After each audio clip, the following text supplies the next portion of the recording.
So I was going to bring you a report about preparations for the inauguration. You know, all hands are on deck for the people who will be playing various roles on that day. Lampposts and roads leading to the Black Star Square have been draped in the colors of Ghana, red, yellow, green, very vibrant colors, creating a powerful visual and display of national pride. It is a good time to be a Ghanaian today. Maxwell Agbagba has been on the ground and tells us more in this report. Preparations are far advanced for Tuesday's ceremony. I can tell you that all the people who will be playing critical roles on the day are here today, busily working, even on a Sunday. So on a normal day here at the Black Star Square, on a Sunday, it's quiet here. But this place is buzzing with a lot of activity this afternoon because of the event that would be taking place on Tuesday. We're privileged to have with us here the production designer here. He's going to tell us what the setup, is like here. It's very beautiful, draped in the red, yellow, green colors. Whilst we're coming here, we saw it right from the street from the 28th February road down to the Black Star Square here. It's all about the red, yellow, green, and then the Black Star, in the middle. Let's speak to the production designer, Tony. I mean, it's what should I call it?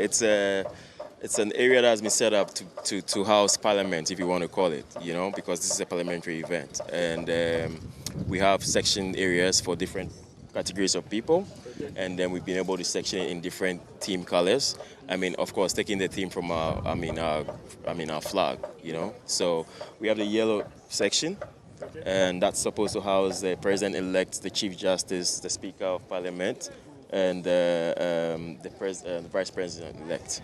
Okay, that's in the middle. In the middle of the yellow section. Yeah. To their right will be the spouses of the presidents and other dignitaries. That's the side. That's that side, yes. Yeah. And then to the left of that is going to be all the invited presidents that are coming. For the event, yes. We already know 10 heads of state will be coming. We're told 2 vice presidents, 2 former presidents would also be in as well. Okay, so this is the setup for the yellow session. Okay, so now the green session? Yes, so the green session is for all the dignitaries that have been invited to be here. So both the green section and the red section are going to be for anybody who has an invitation to be at the inauguration, and that's where they are going to be. Now beyond that is the black section. Okay. And the black section is going to house parliamentarians and then their spouses, both on the left and right of them. Yes. Okay. So parliamentarians will be in the middle and their spouses will be flanked on the sides. Yes, flanked on the sides. Okay. Yes. And then we have the red section here. Also for invited guests and other dignitaries. I don't really have all the names or numbers, but I mean pretty much that's what it is. Yes. Okay. That there in the middle is where the ceremony will happen. Okay.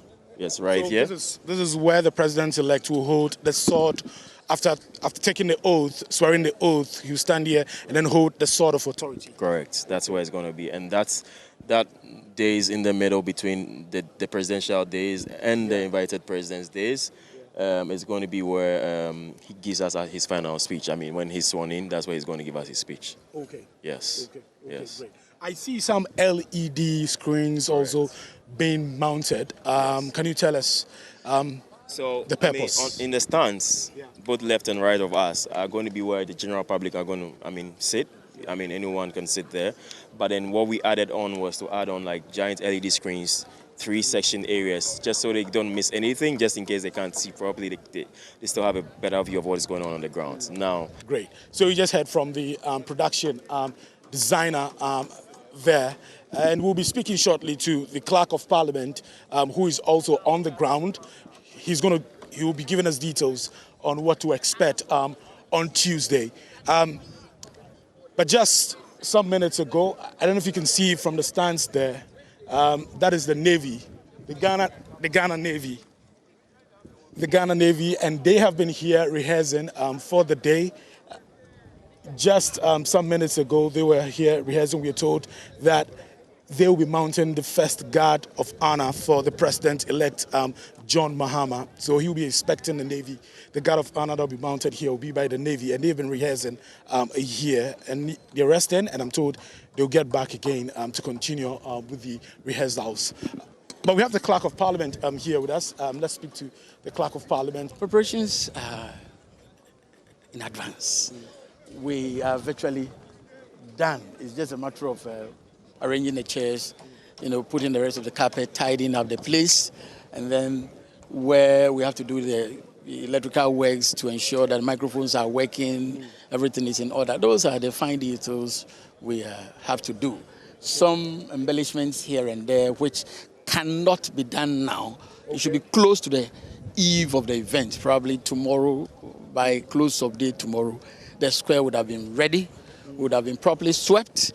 The place will be locked up from public interference. Nobody comes in here to sweep the place and guarantee the safety and security of all Ghanaians who will be here that day. So we are on course, as you can see. 00 hours, the subsisting parliament would have dissolved.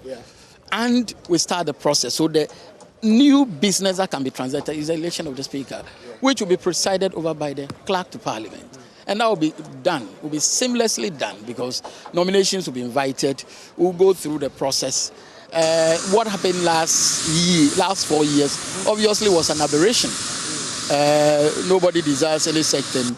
This time around, it does appear that there are some numbers to really help make definitive decisions, barring any hiccups. Which hiccups we would put our house in order to ensure that it doesn't occur. So once the speaker is elected, the speaker is elected. So you're not expecting tensions like we saw last 4 years? We are not expecting, neither are we saying that the possibility of occurrence, neither are we denying the possibility of occurrence. But what we are saying is that it's not a hung parliament. And this is, it's so obvious. It's not a hung parliament. Once you don't have a hung parliament, it's for the members with the majority seats to organize themselves and to say, this is where we are going. Unless there's a split amongst them and they want to have 2, 3, 4 nominations. Then you go through votings and all that. But we are hoping that all those things will be minimized. So once those things are minimized, simply we'll go through the process, nominations will be invited, and we would, depending upon if there's just one nomination, the clerk will declare the person as having been duly elected. If there are more than one, we'll go by secret ballot and go through the process. And once a speaker is elected, the Chief Justice will be in Parliament, will be attending upon the House, ready to administer the oath, to the Chief Justice. So once there is election, I'll invite the Chief Justice to, we invite the Chief Justice for the administration of oath and ask that the person elected as the Speaker, be conducted into the chamber for the administration of oath. The Speaker is conducted in the chamber. He is sworn in. After being sworn in, he is robed by the clerk. Having been robed by the clerk, he takes his seat as presiding officer. And the first thing he does, he calls the House to order. And having submitted to the will of the people, his first assignment is to swear members of Parliament elect in. And once members of Parliament elect are sworn in, then they elect deputy speakers. After electing the 2 deputy speakers, the job for the day would have been done. The speaker suspends sitting for the House to reconvene at the designated venue, which is here, the Independence Square, for the swearing in of the president and the vice president elect. So this is a roadmap. And when we get here, the program lineup. The program lineup is very clear. We come in here. Obviously, the judiciary come in. They normally process into the chamber. We have designated points where they will process into the chamber. They take their seats. The Chief Justice goes to the dais to sit at the appropriate place. Speaker, entourage with the clerks at table enter the chamber and calls the House to order. We would have been expecting the president and the vice president elect arrival. Once they arrive, and then we have signals, the speaker gives indication, invites the leaders, majority, minority leaders, to join them, to join us, to receive the president and the vice president at the central lobby here. The So the president's entourage joins the speaker's entourage into the chamber, and after that, the program now continues. Speaker welcomes them into the house and, indicates the main event for the day, which is celebration of oath, invites the Chief Justice to proceed to the days, calls His Excellency the President and Vice President-elect in succession to take and subscribe to the oath. Okay. So that's it. The oath starts with the Vice President, and after that, you do the President because that's the climax. Okay, great. So you say that for now, like you rightly mentioned, all is set and we're ready. All is set. Everything is set. We are ready. We're just waiting.